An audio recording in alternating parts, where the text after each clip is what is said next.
বৃষ্টির সাথে সাথেও পানি উঠি আমরা বাসা বাড়ি ডুবাইলে। খাল দিন দিন ছুটর আর খাল ব্লকর। সিটি কর্পোরেশন মানুষ বহুত দিন আইছে না। দখল আর দূষণে হারিয়ে যাচ্ছে সিলেট সিটি কর্পোরেশনের 22 ও 24 নম্বর ওয়ার্ডের সীমানার ছড়া। সিসিকের পরিষ্কার অভিযান না থাকায় হারাতে বসেছে ছড়ার ঐতিহ্য। অল্প বৃষ্টিতেই জলাবদ্ধতা সৃষ্টি হচ্ছে 22 ও 24 নম্বর ওয়ার্ডের। এই ড্রেনের কারণে যতটা আমরা ভোগান্তিত আছি তা কইয়া আপনারা বুঝানোর মতো নাই। তার কাছে মনে হয় আমরা রোহিঙ্গা আর নাইলে ইন্ডিয়া বার্মা ওটা মনে হয় এর লাগে তারা আর আগে ড্রেন অনেক বড় আছিল, দিন আলি হুরুর সিটি কর্পোরেশন মানুষ বহুত দিন আইছে না। গত 4-5 বছর আগে আইছিল, ইয়া সামান্য কাজ হয়ে গেছিল, আর বাদে আর নাই। ওই যে চড়া, এই চড়া অনেকদিন প্রায় 4-5 বছর আগে 5 বছর আগে কিছুটা মনোর মাটি উঠছিল, আর এরপর তা গিয়া কোনো হয়েছে না, সফা হয়েছে না। এই চড়ার পানিয়ে অনেক ক্ষয়ক্ষতি হয়। মানে চড়া যেমন উঠি যায় গিয়া, উঠার পরে মানুষের মনোর গোট বাসা বাড়িত মনোর করে। কিন্তু এই খাল আমরা ছোট থাকি দেখি এরাম অনেক বড় আছিল। যত সময় যার এই খালিকে বরের আর যা ময়লা আছে উপশহরের বিল্ডিং আইনতর বিল্ডিংয়ের উপর থেকে ইটা দিয়া দিয়া দিয়া সব খালের মধ্যে ফালানি হয়। আর সিটি কর্পোরেশন আমরা বহুতবার কমপ্লেইন দিছি। এটা মনে কর কয়েক বছর আগে তারা একবার আইছিল, আইলেও তারা অর্ধেক করিয়া গেছে গিয়া, আর তার কোনো খবর নাই। এরপরে মনে হয় কতবার কমপ্লেইন দেওয়া হয়েছে, কোনো হিসাব নাই। কোন কারণে তারা আয় না এটা আমরা জানি না। আর অন্য আইয়া আনলে আবার ঘুরিয়া যায় এখানে, ওখানে আমরা বুঝি না। ড্রেন আস্তে তো না, ড্রেন ক্লিন হইলে তো পুরাটা ক্লিন হইতো, অর্ধেক ক্লিন হয় অর্ধেক ক্লিন হয় না এখানে। এটার কোনো কারণ আমরা এখন পর্যন্ত চুকাইয়া পাইছি না। ইনো মনে করো কাবাই তারা খেউর কথা শুনিয়া যায় কি না, এলাক খেউ আসেন যে যার প্রভাব বিস্তার করিয়া এখানে আটকাইয়া রাখছেন, নাইলে তো এখানে ইলা থাকার কথা নাই। অর্ধেক হয় ড্রেন, অর্ধেক ক্লিন হইতো না এখানে।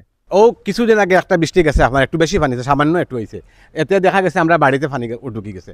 ঢুকার পথে আমরা বাচ্চা নিতে স্কুলে যেত, আর খাবার চুবর নষ্ট হয়ে যায়। তারপরে আমরা বাড়িতাম বা এখন গড় বনকা কিছু উচাত আছে হিসাবে আমরা চলাফেরা থাকতাম পারতাম না, গড় থাকতাম পারতাম না, যে অবস্থা হয়েছে। অথচ 15 থেকে 20 ফুট আপনার যে আছিল ওই চড়াটা ডিপ আছিল, এখন চড়াও নাই, আপনার চড়ার কিছু নাই। এখন লেভেল বাড়িতে বৃষ্টি হইলেও বাড়ি পানি উঠুকে আমরা কষ্ট করলাম, কয়টা বিশেষ করে কয়টা বাড়ি খুব কষ্ট করলাম।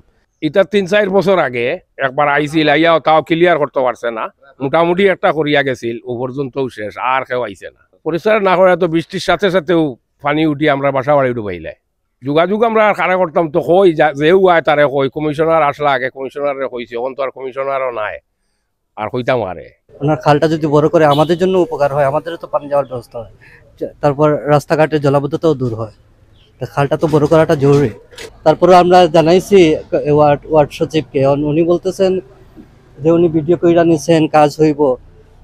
এই কথা বলার ওনার 6 মাস হয়ে গেছে, আল্লাহ জানেন কোন দিন কাজ করবেন। খাল দিন দিন ছুটর আর খাল ব্লকর। আমরা বারবার সিটি কর্পোরেশনে কমপ্লেন করলাম। সিটি কর্পোরেশন থেকে আইয়া দেখা তো উচিত আছিল। একবার আইসলে আরিফুল হক সাহেব আইয়া দেখিয়া গেছেন, কিন্তু এর কোনো প্রতিকার মিলছে না। যে আমরা খুব আশাবাদী আসলাম, তাই না ইয়া দেখিয়া গেছেন তাইলে ঠিক হইব, কিন্তু এরপরে আর কোনো খবর নাই।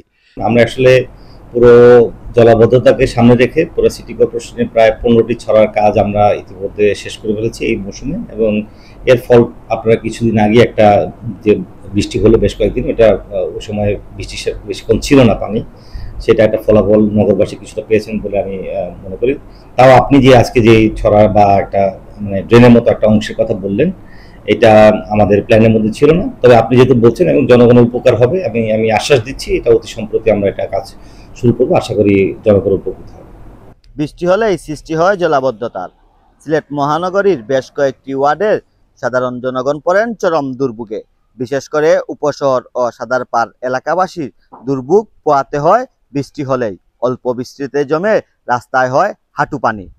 সিলেটের উপশহর থেকে শহীদুল ইসলাম সবুজ, সিলেট ভিউ, সিলেট।